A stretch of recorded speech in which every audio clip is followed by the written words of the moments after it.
영어 공부를 글을 읽는 과정으로 생각하고 글쓴이가 말하고자 하는 바를 파악하기 위해 지문을 분석했다는 오늘의 주인공.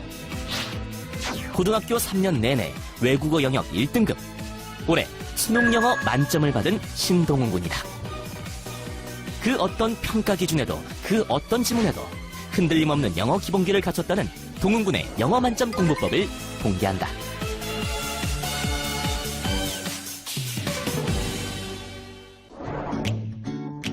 동훈 군은 많은 단어를 알기 위해 단어장을 사거나 문법 공부를 위해 문법서를 사지 않았다. 오로지 지문을 독해하고 5번 복습하는 과정 속에서 단어와 문법, 구문 공부를 함께 했는데, 첫 번째 과정인 1회독은 해석을 정확히 하는 과정입니다. 그래서 1회독을 할 때의 가장 중요한 건 꼼꼼한 해석인데요. 문장 하나하나를 읽을 때마다 이 해설에 적혀있는 해석을 보고 영어 지문에서 한 문장을 읽고 뜻을 생각한 다음에 이 해설로 와서 이 한글로 된 문장을 읽어보고 제가 정확하게 해석하고 있는가를 보는 거예요. 해석을 못했던 문장이나 좀 헷갈리는 문장이 있었다면 대괄호 표시를 하고 이 왼쪽 위에 어떤 점에 유의를 해야 하는지 적어놨고요. 그리고 모르는 단어가 나오면 이 별 표시를 하고 밑줄을 쳐놓은 다음에 아래에다가 그 뜻을 적어놨어요. 나중에 복습을 할 때 이 단어의 뜻이 적혀있지 않은 상태에서 이 단어의 뜻을 생각해보고 아래로 내려가서 그 뜻과 비교해본 다음에 내가 아는지 모르는지를 바로 파악할 수 있기 때문에 밑에다가 단어를 적었습니다. 그리고 문법적으로 중요한 부분이 있어요. 예를 들어서 여기서는 but이 굉장히 흔치 않은 방식으로 쓰였는데, 이 경우에는 but에 노란색 형광펜으로 표시를 해두고 이것이 only와 같은 뜻이다 라는 표시를 해놨어요. 이제 1회독에서 완전히 해석이 된다는 확신을 갖게 되면 이젠 2회독으로 넘어가는데요. 2회독에서는 좀 더 글에서 거리를 두고 글의 구조를 파악하게 됩니다. 그러기 위해서 먼저 키워드를 뽑아내는데요. 지문을 읽다 보면 주제를 표현하기 위해서 중요한 단어들이 있는데요. 그 단어들을 먼저 초록색 형광펜으로 표시를 해둡니다.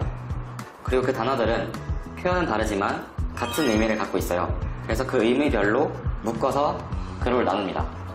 저는 여기서 A, B, C라고 붙였어요.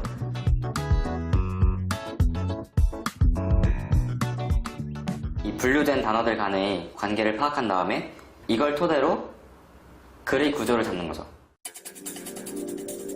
여기서는 C에 대한 A와 B라는 관점인 거죠. 그리고 이 A와 B는 대조가 되고 있습니다. 단어들 간의 관계를 살피고 구조를 파악하는 습관이 글의 흐름을 읽을 수 있게 해준 것이다. 이 뽑아낸 키워드들을 도출해낸 글의 구조와 연결 지어서 글의 주제문으로 표현을 하게 됩니다.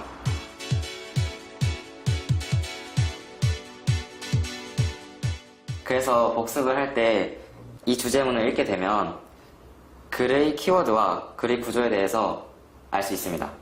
이제 3회독부터는 1, 2회독에서 분석했던 것들을 점검하는 동시에 문제 만들기를 하게 됩니다. 예를 들어서 이 문제는 빈칸 추론 문제인데요. 이 빈칸을 다른 곳에 뚫어보거나 아니면 아예 유형을 바꿔서 문장 삽입 유형이나 문법 문제로 바꾸어서 변형을 해보는 겁니다.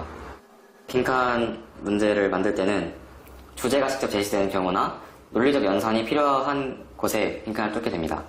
그리고 문장 삽입 문제를 만들 때는 이 문장이 구조상 꼭 여기에 있어야 하는 문장들이 있는데 그런 문장을 뽑습니다. 문법 문제를 만들 때는 주로 문법적으로 중요한 부분에서 품사를 헷갈려서 틀릴 만한 것들을 모아서 문법 문제를 만듭니다.